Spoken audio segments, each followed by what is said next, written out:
Turning over to Biden's border crisis, it's getting so bad that he can't please either side of the political party. 77 Democrats have sent a letter to Joe Biden urging him to take action, but not for the reasons that Republicans want him to take action. See, their beef is that Joe Biden, his policies are critical of restricting asylum access for migrants crossing the southern U.S. border.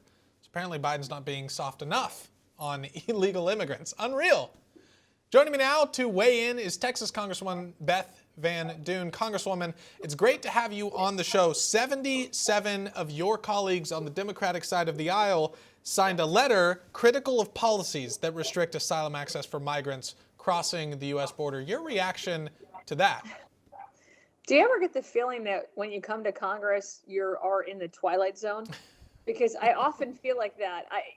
Where are these people living and why are they so out of touch? Have they been down to the border? Have they seen just how in chaos it is? Have they seen the human tragedy that's going on there? Have they listened to their constituents? Because I guarantee you, they have all gotten calls. They all have frustrated parents, heartbroken parents who have lost children as a result of fentanyl coming in our border illegally. That is the real tragedy that's happening at our border right now. When you've had an increase in fentanyl crossings, an increase in fentanyl by 52% in the last year alone as a direct result of Biden's failed border policies, that is what they should be talking about, and that's what they should be frustrated about.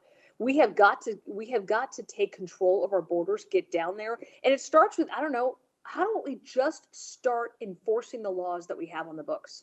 Yeah, that would be a fantastic start. But apparently, these 77 Democrats in Congress, apparently they're getting phone calls out the wazoo that their constituents are saying, please grant more asylum seekers. Please let more of them in. But you live in Texas, Congresswoman. You represent the state of Texas. What kind of phone calls are you getting from your constituents? Does that sound on par with the phone calls you get? It doesn't. And even though I represent, area in North Texas between, Fort Worth and Dallas, I'm getting calls from El Paso. I'm getting calls from Brownsville. We're getting people who are saying we need to step up. That right now, this administration is completely out of touch. We've had 2.75 million people last year illegally enter our country. That doesn't include the 100+ members who have been on the terrorist watch list. That does not include human traffickers. If you start looking at what's happening in our country, not just around the world, but in our country as a direct result of this, you go to Oregon, you will find 800 illegal marijuana farms where they are using these people for human trafficking to the point of death in some cases. They are working at gunpoint as slaves, narco slaves. You think about the tens of thousands of sex trafficking victims that we've got all around the country right now. That's the victim. That is what's happening.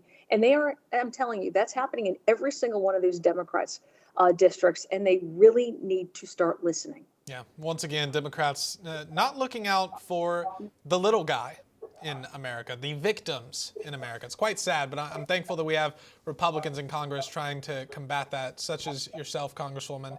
Thank you so much for being here today. Appreciate it. Great to see you. Thank you very much.